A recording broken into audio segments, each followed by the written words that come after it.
i en diuen que la companya Desi, que ràpida és, ens capta de seguida.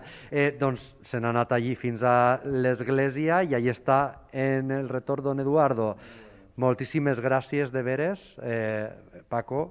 A vosaltres per vindre i cobrir els dies de festa de Cocentaina. Doncs per a nosaltres un plaer. I Desi, conta'ns. I si parlem de festa, si parlem de Cocentaina, si parlem de moros i cristians, hem de parlar del patró, de Sant Hipòlit. I per això me n'hem vingut ara, companys, fins a la parròquia de Santa Maria i em trobe amb don Eduardo, amb el seu retorn.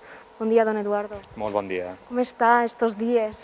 Pues celebrant la novena i preparant per a la festa i bueno, com així dins de l'església sí que podem viure aquesta festa de Sant Hipòlit sense moros i cristians, però bueno, la festa de Sant Hipòlit que al final és l'essència i d'on naix la festa, no? Pues bueno, com ara això de la Covid ens ho ha llevat tot, per almenys pues celebrem lo essencial i bueno, ja esperant i demanant-li a Sant Hipòlit que l'any que ve puguem eixir al carrer. Què actes litúrgics tindrem des d'avui, des del dia 6, des de divendres? Bueno, vam començar la novena fa 2 dies, ara continuem la novena perquè enguany vam prendre la determinació, igual que l'any passat, que no anem a fer la novena antes, com si n'hi hagueren festes, sinó que la novena l'acabarem el dia 12 per al dia 13 celebrar la solemnitat de Sant Hipòlit. Entonces estem ara immersos en la novena, en l'oració de la novena i ja preparant per al dia 13 per a la missa major de Sant Hipòlit. Quin és l'ambient entre els contestants i contestanes que venen a la novena però que no ho fan com tots els sants ja pensant en la festa, sinó que saben que no hi haurà festa tal com la coneixem? Com és aquest ambient aquí a la parròquia? Jo crec que ho tenim molt assumit, no? Perquè ja sabem que festes no anaven a haver-ne, entonces saben que d'això sí que podem disfrutar, a disfrutar de la novena i en un poc de seny i de coneixement intentar passar este any i l'any que ve, si Déu vol, ja eixirem al carrer. I volia preguntar-li com a fester, com està vivint estos 2 sants sense festa? És complicat, És complicat perquè que aplegui agost, és com si no el trobares, no? Perquè falta això essencial. Ahir, per exemple, teníem el concert de la Unió, no?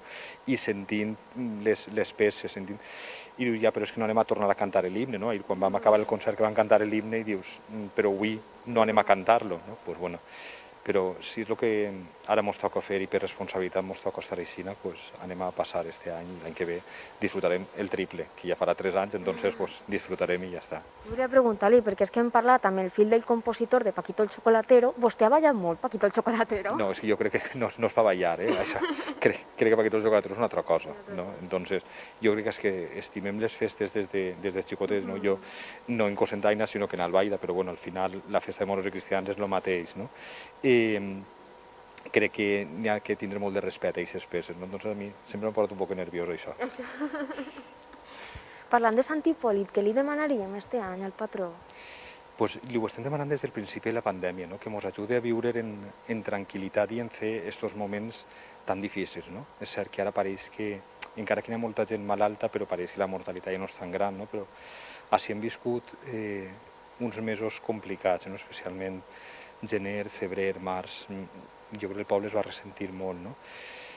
I li continuem demanant a Sant Hipòlit que ens doni aquesta tranquil·litat i aquesta fe per a poder viure aquests moments, no? Com els avantpassats van demanar l'any 1600, no? Que se n'anara aquella peste, ara continuem demanant-li, no? Tots els dies continua sonant la campana a les 12, la campana de Sant Hipòlit des del dia 13 de març de l'any passat, no? Tots els dies recordant-nos per aquesta oració i aquesta intercessió de Sant Hipòlit per nosaltres, és el que li demanem, que ens ajudi a viure aquests moments. Un patró pel que hi ha molta devoció, no només per la festa, sinó perquè Sant Hipòlit, aquí en Cocentaina, és molt ben volgut. Sí, és cert que està la Mare de Déu, i la Mare de Déu és la Mare de Déu, no? Però Sant Hipòlit sí que el tenim ahí com a intercessor i sí que anem, jo crec que cada volta més, des del quart centenari i antes, que anem, la gent va centrar un poc en Sant Hipòlit i ara en el temps de la pandèmia jo crec que s'ha reforçat molt el tema de la devoció i la intercessió de Sant Hipòlit, perquè ens ha recordat el per què ell està així,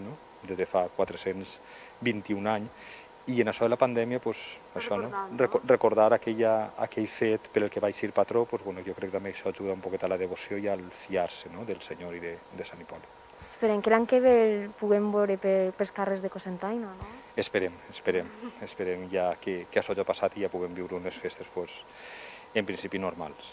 Si pareix, anem a recordar els horaris de la novena per a aquelles persones que vulguin venir aquí a la parròquia. Tots els dies tenim a les 8 menys quart l'exercici de la novena, que és l'oració de la novena, i després a les 8 la celebració de l'Eucaristia. Això tots els dies fins al dia 12. El diumenge, després de l'Eucaristia, tindrem la presentació dels xiquets, l'oferiment de xiquets a Sant Hipòlit i el sorteig que fem tots els anys d'una imatge de Sant Hipòlit a un dels devots de Sant Hipòlit. I ja el dia 13, a les 10 del matí, tindrem la missa major de Sant Hipòlit.